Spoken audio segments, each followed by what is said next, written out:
Cruciale Min, Brexit Bar, Cosmo Trio, Cole K del Ronco, Beethoven Griff, Bandito Ben in prima fila, Cheyenne Lux, Cataleia, Wise S in seconda. I favori per Bandito Ben, molto giocato, numero 6, che si getta di galoppo allo stacco, e così in partenza Cosmo Trio attacca Brexit Bar che replica, più indietro Cruciale Min con all'esterno Cole K del Ronco.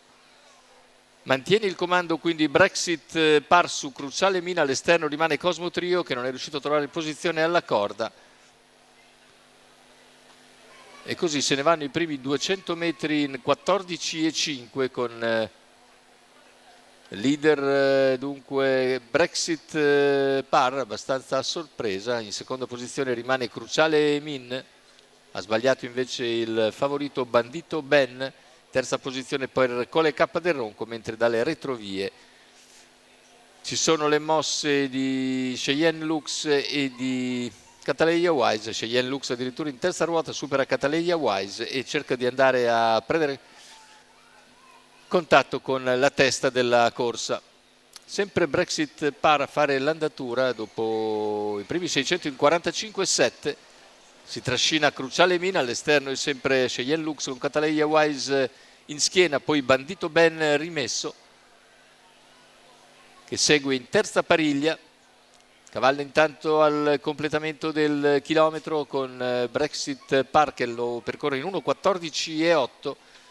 Cruciale Min sempre in schiena, poi Cole K del Ronco, all'esterno Cheyenne Lux, Cataleia Wise, Bandito Ben. Intanto si avvicina il paletto dei 400 finali, il parziale in 14,4 scusate, il parziale per arrivare ai 400 finali. Ora c'è il tentativo di Cruciale Min che anticipa Cataleia Wise S. Entra in vantaggio ancora Brexit Bar, lo scatto di Cruciale Min, mentre all'interno si lancia anche Cole K del Ronco, a centropista Cataleia Wise. Nel finale passa Cole K del Ronco. Cole K del Ronco viene a vincere con Emanuele Masoero, il secondo posto forse per Cruciale Min su Brexit Bar. Arrivo stretto per il secondo posto, 1,14,5 il ragguaglio conclusivo, 29,5 a chiudere. La vittoria, il ritorno alla vittoria per Cole K del Ronco con Emanuele Masoero in sediolo per il training di Giorgio Cassani e la proprietà dello stesso Emanuele Masoero.